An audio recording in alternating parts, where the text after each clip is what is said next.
ಹಾಂ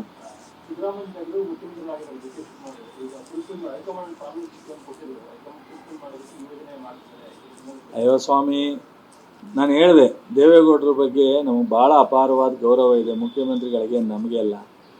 ಬೇಡ, ಅವರು ಈ ಇಳಿ ವಯಸ್ಸಿನಲ್ಲಿ ಅವರು ಒಳ್ಳೆಯ ಸಲಹೆ ಕೊಡಲಿ ತಗೋತೀವಿ, ಮಾರ್ಗದರ್ಶನ ಕೊಡಲಿ ತಗೋತೀವಿ.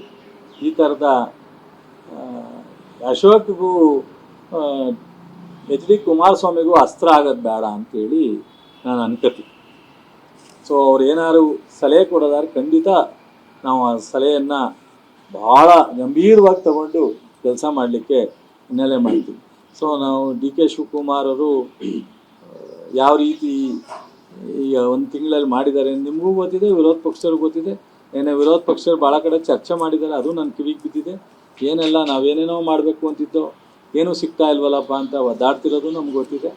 ಸೊ ನಮ್ಮ ಹೈಕಮಾಂಡು ಒಳ್ಳೆ ಆಡಳಿತ ಮಾಡಿ ಜನರಿಗೆ ಒಳ್ಳೆ ಆಡಳಿತ ಕೊಟ್ಟು ಗೌರವ ತರಬೇಕು ಅಂತ 5 ಗ್ಯಾರಂಟಿ ಕೊಟ್ಟು ಇವತ್ತು ಇಲ್ಲಿವರೆಗೆ ಆಡಳಿತ ನಡೆಸಲಿಕ್ಕೆ ಸಿದ್ದರಾಮಯ್ಯನವ್ರಿಗೆ ಅವಕಾಶ ಕೊಟ್ಟಿದ್ರು. ಇವತ್ತು ಡಿ ಕೆ ಶಿವಕುಮಾರ್ ಕೊಟ್ಟಿದ್ದಾರೆ. ಡಿ ಕೆ ಶಿವಕುಮಾರ್ ಅವರು ಮಾಜಿ ಮುಖ್ಯಮಂತ್ರಿಗಳಾದಂಥ ಸಿದ್ದರಾಮಯ್ಯನವರು, ಇವತ್ತು ನಮ್ಮ ಹರಿಪ್ರಸಾದ್ ಅವರು 3 ಜನ ಮತ್ತೆ 28ಕ್ಕೆ ಮತ್ತೆ ಕಾಂಗ್ರೆಸ್ ಸರ್ಕಾರ ತರುವಂಥ ಎಲ್ಲ ಥರದ ಸರ್ಕಾರವನ್ನು ಆಡಳಿತವನ್ನು ಮಾಡ್ತಾರೆ. ಅವ್ರು ಕೂಡ ಒಳ್ಳೆಯ ಸಲಹೆಯನ್ನು ತಗೊಳ್ಳೋಣ, ಬಟ್ ಅದು ಬಿಟ್ಟು ಹೊಟ್ಟೆ ಊರಿಗೆ ಮಾತಾಡೋದನ್ನ ನಾವೇನು ಮಾಡೋಕ್ಕಾಗಲ್ಲ. ಹಾಂ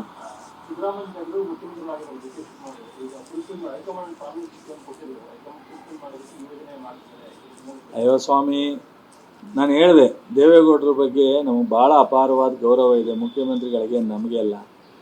ಬೇಡ, ಅವರು ಈ ಇಳಿ ವಯಸ್ಸಿನಲ್ಲಿ ಅವರು ಒಳ್ಳೆಯ ಸಲಹೆ ಕೊಡಲಿ ತಗೋತೀವಿ, ಮಾರ್ಗದರ್ಶನ ಕೊಡಲಿ ತಗೋತೀವಿ.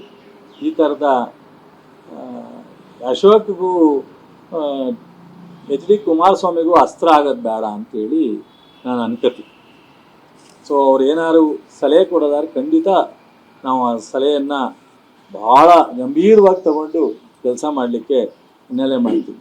ಸೊ ನಾವು ಡಿ ಕೆ ಶಿವಕುಮಾರ್ ಅವರು ಯಾವ ರೀತಿ ಈಗ ಒಂದು ತಿಂಗಳಲ್ಲಿ ಮಾಡಿದ್ದಾರೆ ನಿಮಗೂ ಗೊತ್ತಿದೆ, ವಿರೋಧ ಪಕ್ಷದವ್ರಿಗೆ ಗೊತ್ತಿದೆ. ವಿರೋಧ ಪಕ್ಷದವ್ರು ಭಾಳ ಕಡೆ ಚರ್ಚೆ ಮಾಡಿದ್ದಾರೆ, ಅದು ನನ್ನ ಕಿವಿಗೆ ಬಿದ್ದಿದೆ. ಏನೆಲ್ಲ ನಾವೇನೇನೋ ಮಾಡಬೇಕು ಅಂತಿದ್ದೋ ಏನೂ ಸಿಗ್ತಾ ಇಲ್ವಲ್ಲಪ್ಪ ಅಂತ ಒದ್ದಾಡ್ತಿರೋದು ನಮ್ಗೆ ಗೊತ್ತಿದೆ. ಸೊ ನಮ್ಮ ಹೈಕಮಾಂಡು ಒಳ್ಳೆ ಆಡಳಿತ ಮಾಡಿ ಜನರಿಗೆ ಒಳ್ಳೆ ಆಡಳಿತ ಕೊಟ್ಟು ಗೌರವ ತರಬೇಕು ಅಂತ 5 ಗ್ಯಾರಂಟಿ ಕೊಟ್ಟು ಇವತ್ತು ಇಲ್ಲಿವರೆಗೆ ಆಡಳಿತ ನಡೆಸಲಿಕ್ಕೆ ಸಿದ್ದರಾಮಯ್ಯನವ್ರಿಗೆ ಅವಕಾಶ ಕೊಟ್ಟಿದ್ರು. ಇವತ್ತು ಡಿ ಕೆ ಶಿವಕುಮಾರ್ ಕೊಟ್ಟಿದ್ದಾರೆ. ಡಿ ಕೆ ಶಿವಕುಮಾರ್ ಅವರು ಮಾಜಿ ಮುಖ್ಯಮಂತ್ರಿಗಳಾದಂಥ ಸಿದ್ದರಾಮಯ್ಯನವರು, ಇವತ್ತು ನಮ್ಮ ಹರಿಪ್ರಸಾದ್ ಅವರು 3 ಜನ ಮತ್ತೆ 28ಕ್ಕೆ ಮತ್ತೆ ಕಾಂಗ್ರೆಸ್ ಸರ್ಕಾರ ತರುವಂಥ ಎಲ್ಲ ಥರದ ಸರ್ಕಾರವನ್ನು ಆಡಳಿತವನ್ನು ಮಾಡ್ತಾರೆ. ಅವ್ರು ಕೂಡ ಒಳ್ಳೆಯ ಸಲಹೆಯನ್ನು ತಗೊಳ್ಳೋಣ, ಬಟ್ ಅದು ಬಿಟ್ಟು ಹೊಟ್ಟೆ ಊರಿಗೆ ಮಾತಾಡೋದನ್ನ ನಾವೇನು ಮಾಡೋಕ್ಕಾಗಲ್ಲ.